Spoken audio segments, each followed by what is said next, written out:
I now give the floor to the representative of Pakistan. Thank you. Madam President, we are glad to see you preside this meeting, and I would like to thank you for your important statement. I would also like to thank the distinguished briefers for their thorough and insightful remarks, and we take good note of the recommendations that have been presented. Madam President, the human and environmental toll of armed conflict is evident. Warfare destroys not only infrastructure and lives, it tears apart the natural systems that sustain societies.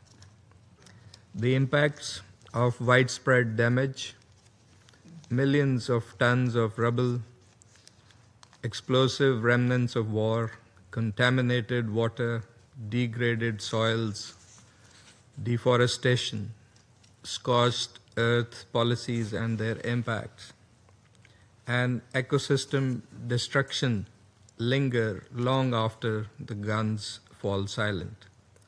Such harm erodes governance, fuels displacement, and deepens humanitarian crises, particularly in regions already under climate stress. We also recognize that beyond armed conflict, the impacts of climate change, particularly sea level rise, pose a serious existential risk to many countries, particularly the small island developing states. Of even greater concern is the deliberate weaponization of shared natural resources. And a textbook example is the unilateral suspension of the Indus Waters Treaty by India earlier this year. For more than 6 decades, this treaty has stood as a model of cooperation, ensuring equitable and predictable sharing of the Indus Basin's waters between Pakistan and India, even in times of war. India's unlawful unilateral decision to suspend this framework undermines the letter and spirit of this treaty, threatens ecosystems, disrupts data sharing, and endangers the lives of millions who depend on the Indus River water system for food and energy security for their very survival. Such acts do not just harm one country. They weaken confidence in international water law and set a precedent for resource-based and driven coercion elsewhere. This should be of grave concern for every member of this Council and for the international community as a whole. Madam President, Pakistan has consistently maintained that no provision of the Indus Waters Treaty permits unilateral suspension or modification. The Court of Arbitration's 2025 award reaffirmed the continuing validity of the treaty and its dispute settlement mechanisms, upholding Pakistan's position that all issues must be resolved within its legal framework. We therefore expect full respect for the treaty and an early return to compliance and normal functioning through the established channels. Madam President, in order to address the environmental impacts of armed conflict and climate-driven security risks, we must first focus on prevention and early resolution of conflicts. The Security Council must fulfill its charter responsibility to address threats to international peace and security at their very inception. Second, environmental considerations could be integrated into UN peace operations and political missions where relevant. Pakistan has done so in practice. In UNMISS, our engineering contingents have built 80 kilometers of life-saving dikes in Benchu, protecting hundreds of thousands from floodwaters.